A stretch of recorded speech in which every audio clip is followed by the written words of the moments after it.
And now, it's time for another Dice Tower review with Tom Vasel.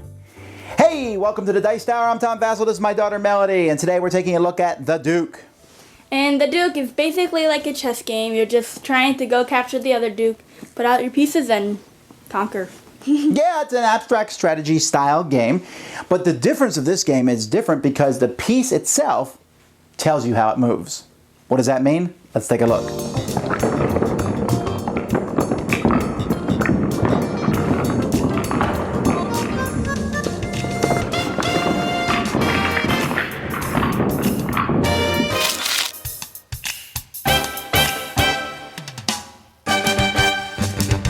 At the beginning of the game, each player gets 3 pieces. They get 2 footmen and a duke. And each piece, they're wooden pieces here. They're really nice pieces. And they have 2 sides to them. They're different on each side. You know which side a piece starts on because there's a black pawn. The one that shows the white pawn with the black outside is the reverse side for that. And so what players are going to do is they're going to take their duke and their 2 footmen. The 2 footmen are placed next to the duke, and you can do it any way you want. So let's say, for example, this gentleman over here places his both on either side of the duke, and then this guy places one in front and one on the side. And then players are going to take turns back and forth. Now on your turn, you have 3 options, although I'm just going to talk about 2 right now. The 2 main options you will have will be to either move a piece on the board according to what's printed on that piece, or to go into your bag and pull out a piece from that bag and place that piece on its starting side next to your duke, if you have a spot next to your duke that you can do that on. Now, most of the game is going to be about moving a piece. So let's take a look here at this pikeman, or this footman, I'm sorry. This footman here, it shows 4 black dots on either side of the pawn. What that means is this footman can move forward 1, to the side 1, or he can move backwards 1. So let's say he moves forward 1. Once you move a piece, you then flip it to the other side. You'll notice now that the footman has a very different movement pattern. Now he can move diagonally 1 in any direction, or 2 forward.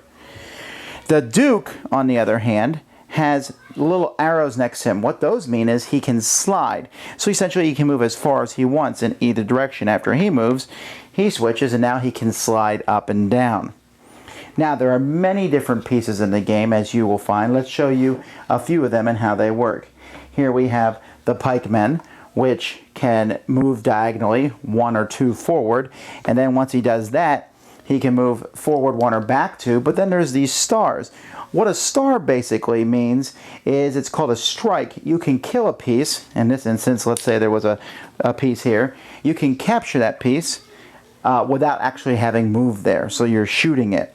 And if you land on top of another piece while moving, you will destroy them also. The wizard here, you can see, can go 1 space in any direction. And when I flip it, now the dots show empty circles, and that means jump. Think of the knight in chess. So now he can jump 2 spaces in any direction. So he can jump over other pieces.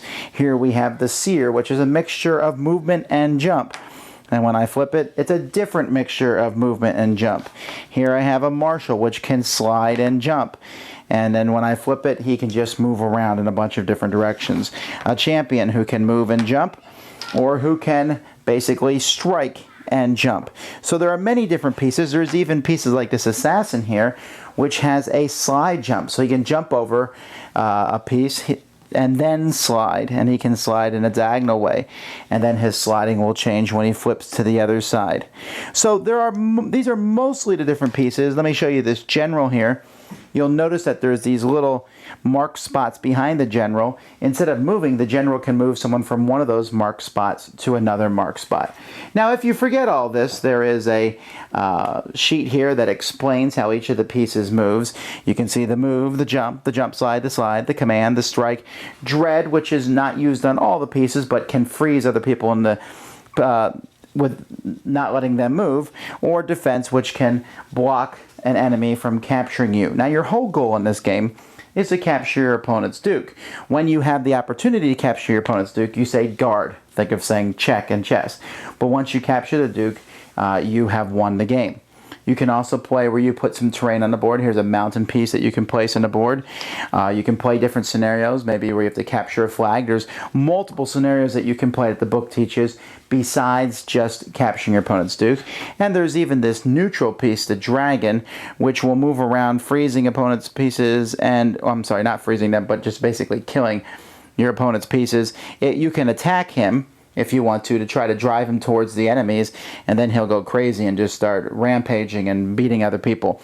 I'm not sure I really like using him that much because he adds almost like it's controlled chaos, but it still adds chaos to the board. So that's mostly the game. At the beginning I mentioned that there were 3 things you could do on your turn rather than just 2, which is move or pull a piece from a bag. That's because you can play with kind of upgraded pieces. We have the Oracle and the Duchess, and there will probably be more of these in future expansions, where they have a double border around the outside. You also notice there's Roman numeral 1 and Roman numeral 2. They have special abilities that they can use. For example, the Oracle can pull tiles from a bag trying to get a specific one, while the Duchess has the ability to move tiles around. And so these can be used in the game, and you use your special ability and then flip them. Now, there's a lot of different things that are coming, expansions that are mentioned. There are special pieces that you can get as promos. And in fact, the game comes with a blank tile and a customization sticker set. So you can make your own tiles. And I haven't done this yet because I'm trying to think of a tile that's not too powerful. And of course, you're going to give it to both sides. So it'd be interesting how you can make these tiles, and I'm sure people online will have more thoughts on how to make cool tiles, and we'll see things in the future. But that's how you play the Duke. I want to make a piece like a royal dog, the one where that digs and makes holes where people trip and trap for. All right, well, maybe we can make the dog, the royal dog, the Duke's dog. Okay, what do you think of the Duke? It really felt like chess, except that you're putting out the pieces instead of them all just being there. The Duke, the Duchess was not as fun as the Queen in chess. Well, actually, I don't think there's any piece in here that's as powerful as the Queen is in chess. Yeah. But I think that's a good thing. See, one of the things I really like about this is I don't think that you could make a computer that would be able to handle the programming of this one yet. Because in chess, there's these opening moves, and this one, the opening move could be pull a piece from the bag, but you don't know what that piece is. So you're working with the piece that you have, but what's really fascinating is if I move this piece here, I flip it over. So take the Duke, for example. He can slide all the way over, slide all the way over this way, or he can go forward or backwards. So I go all the way forward up next to you, and then I flip over. Now I can go sideways, but I didn't really want to go sideways on my next move. So there's a lot of what does the flip side of the character do? And you cannot plan that far ahead because you have pieces in the bag and you don't know what they are. That does not mean that I feel that it's random, though, because when you pull the pieces from the bag and you place them on the board, you work with what you get. And there comes a point where you're like, okay, I'm not pulling pieces from the bag. I'm going to start maneuvering on the board with what I have.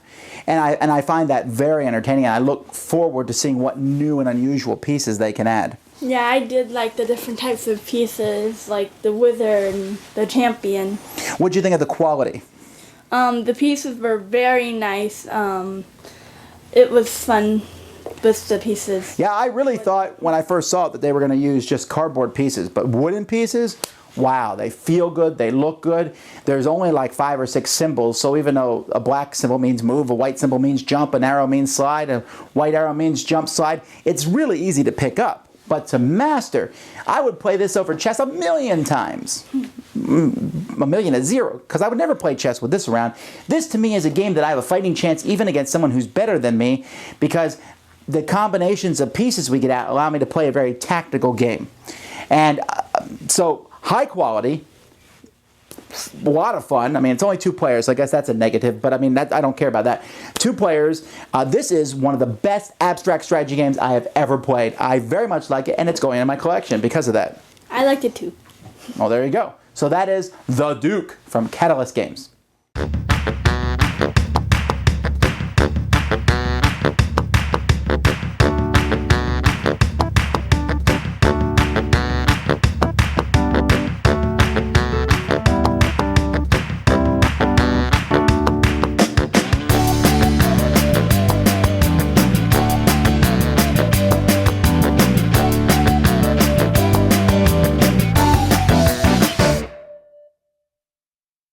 the door.